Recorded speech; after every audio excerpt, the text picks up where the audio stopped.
తెలంగాణలో మత్స్యరంగం వేగంగా అభివృద్ధి చెందుతున్నప్పటికీ సాధారణ రైతులకు ఎదురవుతున్న సవాళ్లు ఇంకా పరిష్కార దశలోనే ఉన్నాయని ఫిషరీ న్యూస్ మీడియా నిర్వహించిన తాజా సర్వేలో వెల్లడైంది.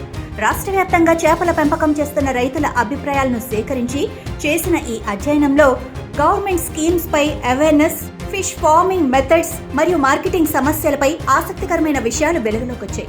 తెలంగాణలో రైతులు ప్రధానంగా ఫ్రెష్ వాటర్ తో చేపల పెంపకంపై దృష్టి సారిస్తున్నారు. రోహు, కట్ల, మృగల్, తిలాపియా వంటి చేపలు సాధారణంగా పెంచుతూ ఉండగా చాలా రైతులు కొరమీను సాగులో పాల్గొంటున్నారు.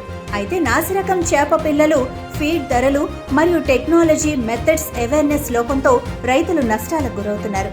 పలువురు రైతులు పేర్కొనగా అధిక ఫీడ్ ఖర్చులు భరించలేక సాగు మధ్యలోనే వదిలేయాల్సి వస్తోందని వెల్లడించారు.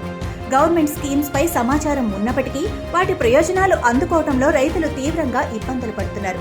ఎన్ఎఫ్డిబి, పిఎంఎంఎస్వై వంటి పథకాల గురించి తెలిసినప్పటికీ క్లిష్టమైన దరఖాస్తు ప్రక్రియలు, గైడెన్స్ లేకపోవడం వల్ల ముఖ్యంగా చిన్న స్థాయి రైతులు ఈ పథకాల నుండి పూర్తిగా దూరంగా ఉన్నారు.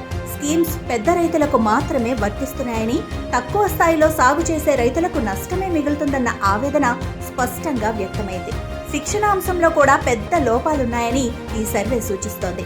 ప్రభుత్వ మరియు ప్రైవేట్ సంస్థలు శిక్షణ కల్పించడంలో భాగస్వామ్యం చూపుతున్నా ఇది కేవలం పరిమిత వర్గానికి మాత్రమే చేరుతోంది.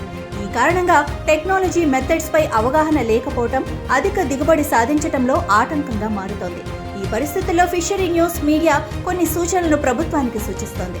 ముఖ్యంగా గ్రామీణ ప్రాంతాల్లో శిక్షణ శిబిరాలను పెంచడం, ఎన్ఎఫ్డిబి వంటి స్కీమ్స్ అప్లికేషన్స్ ప్రాసెస్ ను ఈజీగా చేయటం, రైతులకు పథకాల లబ్ధి జరుగుతుందో లేదో సమీక్షించటం, అలాగే రైతుల సంఘాలను ఏర్పాటు చేసి మార్కెట్ లింకేజ్లను బలోపేతం చేయటం.